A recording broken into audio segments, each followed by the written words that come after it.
punct. Știi? Muri are punct. Dacă am dat cu schema, că la egalitate. Niciodată. Știi?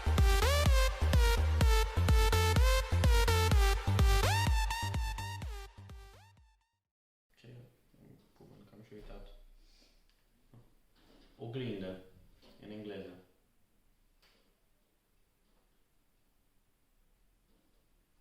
Da, poate că nu știi. Chiar nu știu, mie doar în germană. Cine în germană cum îi zicea? Că nu știu. O să afli că eu ți-am pus-o. Și eu am pus oglindă. Să bag picioarele dacă mie minge acum. Oglindă în engleză. Mirror! Da, mă. Yay! Punctovski. Next question! Iubita mea are un ruj nou în engleză. Bă, și tu mi-ai spus să spun propoziții de 2-3 cuvinte Deci, maxim. să nu spui că nu știe, că nu știi cum să zice la asta în engleză. Nu știu cum se zice la roșu. Gândești cum îi zice la buze și cum îi zici la ceva băt, gen Ah, serios? something like that. So, my girlfriend is having a new lipstick.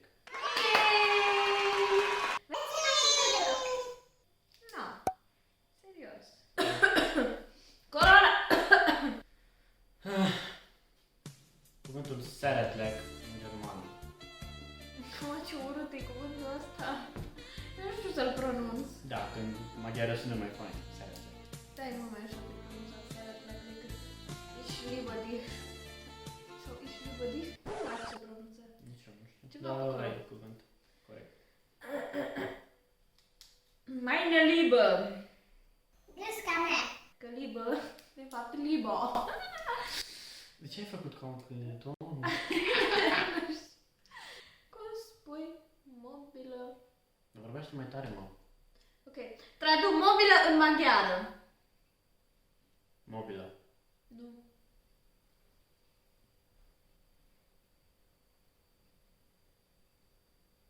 Butor.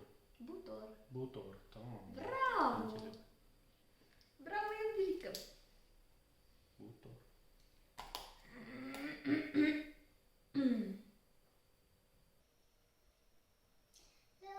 Love me, oh how you love me.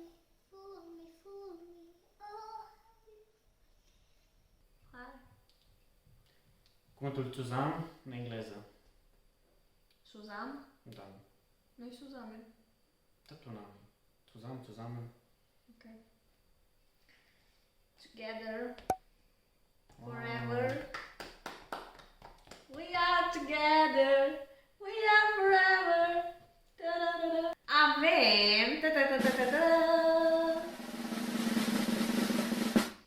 O să mă jur bine? Mai mult ca sigur. Nincsenek barátaim în germană. Ich habe keine Freunde. Yes, baby. Nici în baratul. Mai am știut-o. Nu a fost ușoară, ce... Nu, vezi? Și propoziții, nu. Cuvântul farfurie în germană. Stai să mă gândesc cum zic la cantină. Telă? Mhm. Telă? Telă. Telă? Da. Telă. Eu mi-am dat seama de unde vine cuvântul Donatelă. Donar pe farfurie? Da. Telă. Așa se scrie. Da. Cum spui la rinichi în engleză? Tu te lauzi că știe engleză, dacă uiți la mine, ca și cum ai știut lipstick-ul, a fost very easy. One eternity later. Nu știu. Nu știi deloc? Nu știu. Key? Do you love me? Are you riding? Say you never. Kid? Kidney. Ok. Kidney. Da, am zis kidney. Ce-ai? N-ai zis. Am zis, mă, complet, mă, kidney. Kidney. Ok. Să-ți dau punctule sau... Da, nu, dacă nu, Zero nu vreau milă. 0,50. I'm Nu sorry. vreau milă. Dar Da, vezi am sorry că ai fost șmechere. Da, am sorry. Că dăm cuvinte ușoare, de 3 zile, te dăm cuvinte ușoare și tu de ce cuvinte Cum dai? de 3 zile, că acum l-am pornit. Acum ne-am pus cuvintele. Tibiri, de mult tot vorbim de jocul Apoi ăsta. vorbim, da, să-mi dai cuvinte ușoare. Normal să-mi dai cuvinte ușoare. Da, normal. uite ce cuvinte ți-am dat eu și ce cuvinte îmi dai tu. Ok, your turn. Da. Piept în engleză.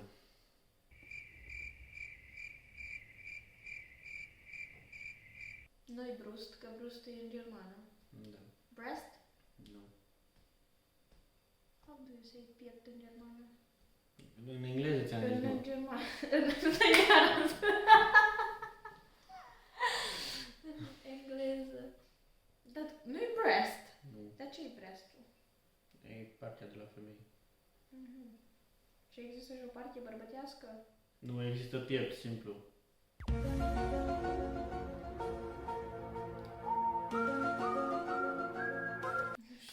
De ce mă vezi de treaba Nu ta? știu, zi cu ce literă începe.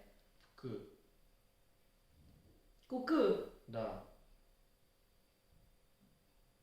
Bine, e C, H. Da. Ți-am zis 2 litere, na. Chest. Da. Ce-ai zis? Chest. Yay! Și la mine, 0,50, doar că m-ai ajutat. Da? Jucăm cinstit, da? Nu-i cinstit. Da, e foarte Nu-i cinstit. cinstit deloc. Cum spui pătură în maghiară?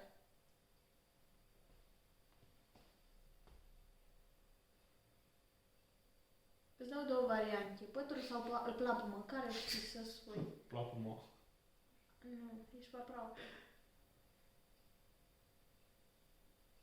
Plapumă, ce e? Nu, E- nu e plapumă. Opa. Nu, pa. Pa? Da, pa. Parina. Doamne, mă, nu ține ca amul. Pa? Ce pa? Pa. Parina! În ce limba vieții e aia? Pa. Ui, că am rămas fără aer. Pătura. Nu. Pătura. A, nu știu, mă. Tu mi-ai dat niște cuvinte. Dar nu-s grele, că dacă zic cum se Da. zice la plapă, mă, te piși pe tine de râs cât de ușor e. Nu știu. Da. Parna. Nu știu. Deci, vrei să zic eu? Zi tu, că nu știu. Pătură e tocoro, Foarte ușorei. Tacaro. La pătură. acoperitoare s-ar traduce. Na. Bravo. De ce ești în stele, Madalina? Și plapumă e easy busy. Da, mă gândesc. Paploni. Na. Paploni. Păi da, dar nu e ușor. Ba. Plapumă și panier, ce panier? Sau cum ai zis? Doamne, mă. Ai. Mi pare rău, dar Muri nu a luat punctuleț de data aceasta. I need help. În germană. Nu știu cum zici, I need. Ich brauche Hilfe. Brauche e corect? Mhm. Sin. Tradul în germană. Sin. Da, sin. Din ce limbă e asta? Din Sin. maghiară. Sin. Farbă. Da! Sin. De unde știut? Păi știu că am fost și am căutat culori să vopsăm aici. Nu, de unde ai știut că sin e culoare? Ah, nu știu, știam undeva, da? Dar vezi că nu ți-am dat chiar Am grele. și eu cuvinte rătăcite pe în cap. Traduci? Ich bin Hunger în maghiară. Hungă? Da. Ce e? Hunger. Ah, hungă. Uite că nu știu. Dar stai, bine, că încerc să-mi dau seama ce e hungăr. E hungry, ce? Nu știu. Ei, hash vagyok, așa vine. Așa e corect, mi fam în maghiară. Mai bine sunt eu. Eu în loc să zic că Ei, hai să hunger e flămând, eu zic hungry, că parcă e mai ușor să zic decât în română. Pe de asemenea mai mult. Da, păi de acolo mi s-o legat. Da. Sărit fisa. Éhes vagyok. How do you say eyebrows in germană?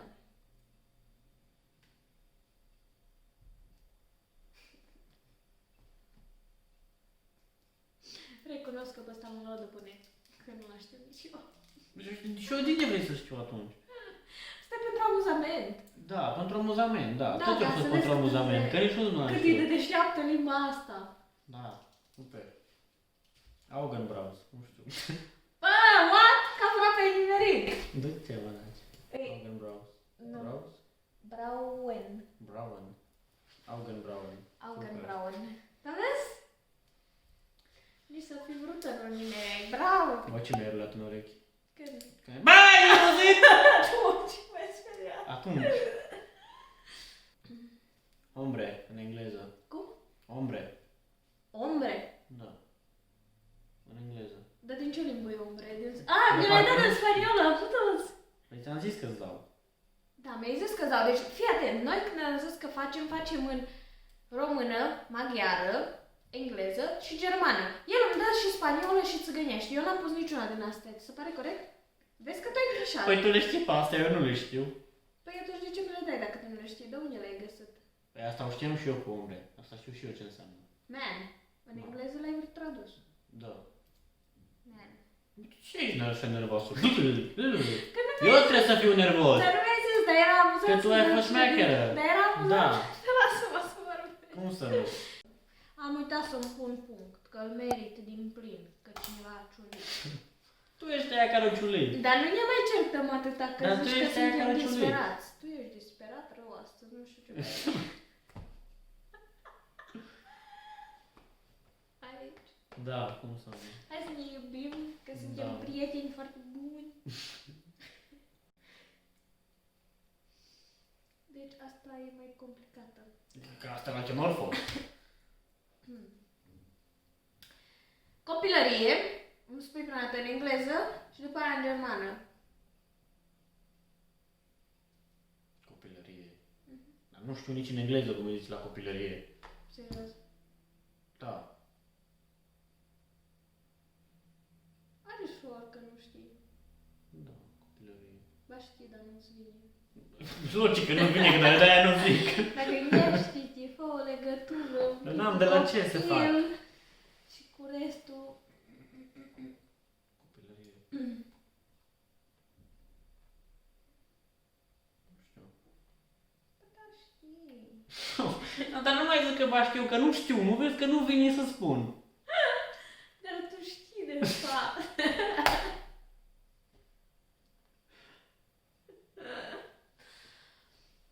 Dar nu mai urla la mine, că deja mă enervezi. Tu ești aia care Doar stai urli. și gândești. Dar poți să gândești de tine când continuu vorbești. Gata, tac. Da, stai și vorbește. Și ea vorbește în continuu.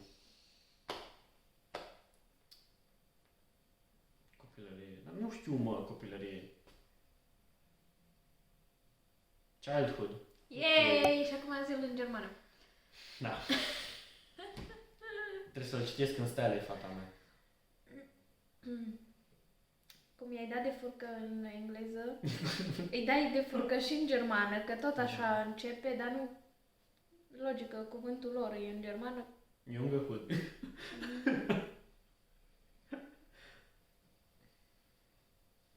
Jungenhud. Jungă nu-i copil, e adolescent, băiat, gen. Altfel. Kinderhud. Nu. Bine vrei să știu E atunci. kind. Kinhud. King Burger.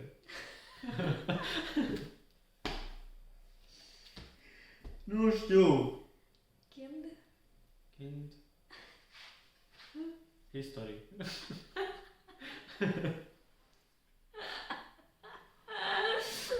Nu știu, Bări, dar ce cuvinte mi-ai dat? Am serios. Dă-ți cuvinte ușoare.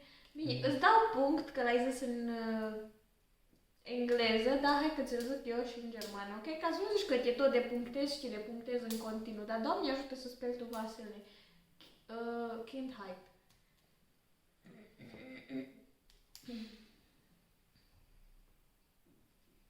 Ți-am dat punctul complet, da? Da. Când l-ai zis în în engleză. Oricum nu e corect. Dar zi tu că childhood e greu de zis. Păi a fost greu față de ce cuvinte ți-am dat eu ție. Ba, nu a fost greu. Nu. Ok. Compară childhood cu câinii. Nu. Păi dacă îmi ziceai... Pardon. I'm sorry. Dacă îmi ziceai...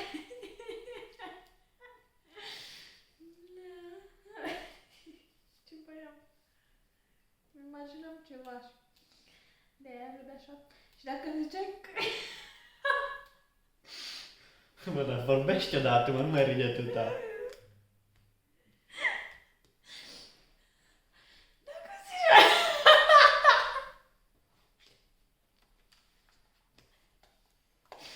I'm not crying, you're crying. Da, sigur că am crying. Deci, moment de reculegere pentru machiajul meu. One eternity later.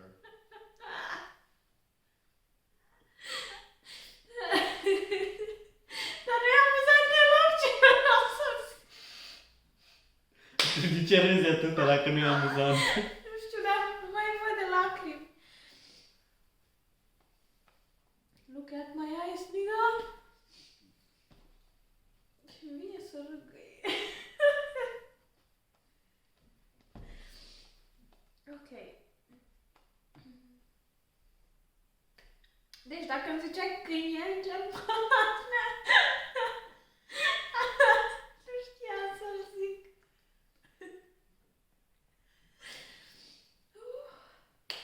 Trebuie să-l pornesc pe Google, că n-am înțeles ce ai zis. Dar de ce râd? Deci eu nu știu atâta, n-am nicio idee. Deci, trebuie să traduci în maghiară. Porcii mâncă pufuleți și caia mâncă biscuiți. Oh, asta e prea grea. Da. Porci. Cum zici porci? Stai că mi-e vacă în cap. De ce mi-e vacă?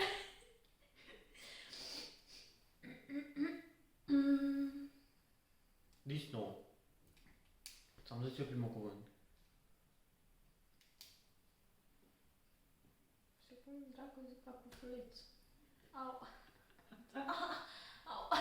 Mă țapă ce. Ăla cum ai respirat când ai râs?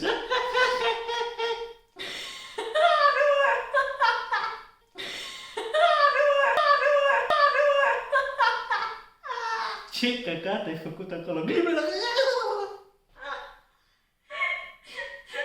Ce asta aia?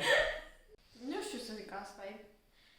Bine, Disno zero gasneck, pufuleț, Da, and sigur. Palova gasneck. Cum, ce a zis Gasneck. acolo?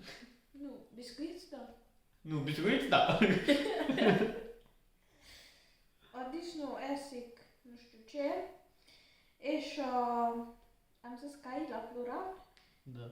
Stai că deja am uitat cum am zis la cai în... Și Lovac, esnek, keksek. Kekseket, keksek. I have no fucking idea. Nu știu. Nu știu cum zici la pufuleț. 0,50. Kind of. Acolo, da. Hai să zicem. Deci ce 5 am făcut să-mi trag pălmi. Am să dau eu oglindă în germană. Nu știu. Țin că m-am ascultat ceva la urechi și am auzit. Da. Tu crezi că eu mai țin minte? Începe cu S. Dar n-am nicio idee. Siringă, nu știu, siringă. Siringă. Nu știu. Spirit. Nu știu, nu. Oh my Nu goodness. știu. Nu știu. Zic? Nu zic. Nu mai pune punct acolo, dar nu zic. De ce? Că m-am enervat. Nu zic. Ok. Ok. Dar nu spun punctul 0. Nu vine. Încheietură în engleză.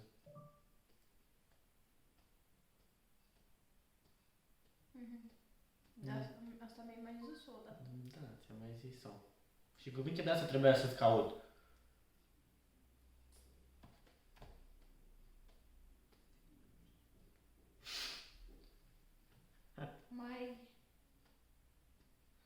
Mai mâna dreaptă. Ce faci acolo? Încerc să mișc încheietura ca să aflu cuvântul. Poate nu-l șoptește cineva. Nu știu cum îi zice la încheietură. 0 puncte.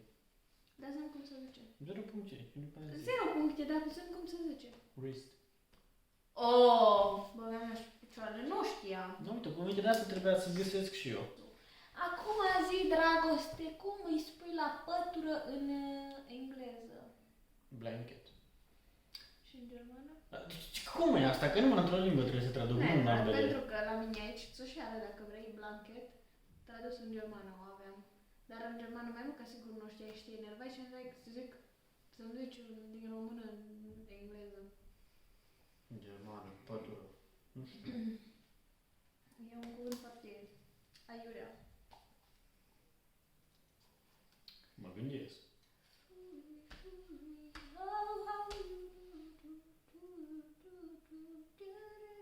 Dar nu mai cânta, că nu pot concentra. Dar oricum ți-am pus punct. Da, nu mai că mă concentrez la nimic. Vrei să zic, cum se zice? De ce? Noi știam, da, cum să nu știu, deche. De ce? La pătură. Păi știi că ne-am mai uitat în magazine. Eu nu m-am uitat la nume, și crezi că m-am uitat la nume. Eu tot timpul mă uit. No, eu am văzut pătura, mărima și gata, atât. Și prețul. Ok. Acum, Monica va calcula, bineînțeles. Prima dată le numărăm pe alea care sunt întregi. Începem cu murii.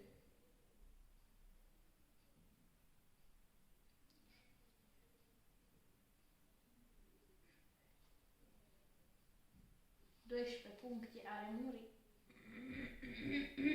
Mai numărăm o dată să fim siguri.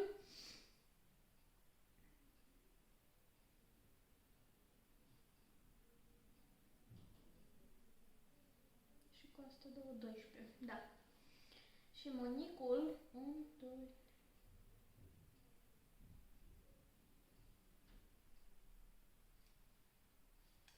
13. E diferență doar de un punct. Da, dar ce cuvinte am avut în față de cine? Deci, după cum se poate aprecia, avem aici câștigătoarea, adică Monica nici nu spală vase și nici nu dă găuri, pentru că cineva va spăla vasele, cineva, multă baftă și mult noroc și sper că v-ați distrat, dar chiar dacă jumătate din videoclipul ăsta râde numai Monica ca o disperată, îmi pare rău, dar nu știu ce m-am băgat. Dar sper că v-ați distrat, sper că nu a fost plictisitor pentru voi. Și acum zi tu finalul ca să nu mai vorbesc eu atâta. Dar nu știu ce trebuie să zic. Mulțumirile de încheiere. Vă mulțumim frumos că ați stat aici cu noi și ați suportat-o pe Monica râzând atâta. Și sper să vă abonați la canalul nostru. Sau nu? Și îmi pare rău că râd ca o capră care n-are aer, dar așa râd eu, nu. Și da, chiar vă rugăm să vă abonați la canalul nostru. Vă mulțumim tare mult pentru toată susținerea, ca de obicei. Și, bineînțeles, ne revedem foarte, foarte curând cu un nou clip. Ca de fiecare dată. V-am pupat!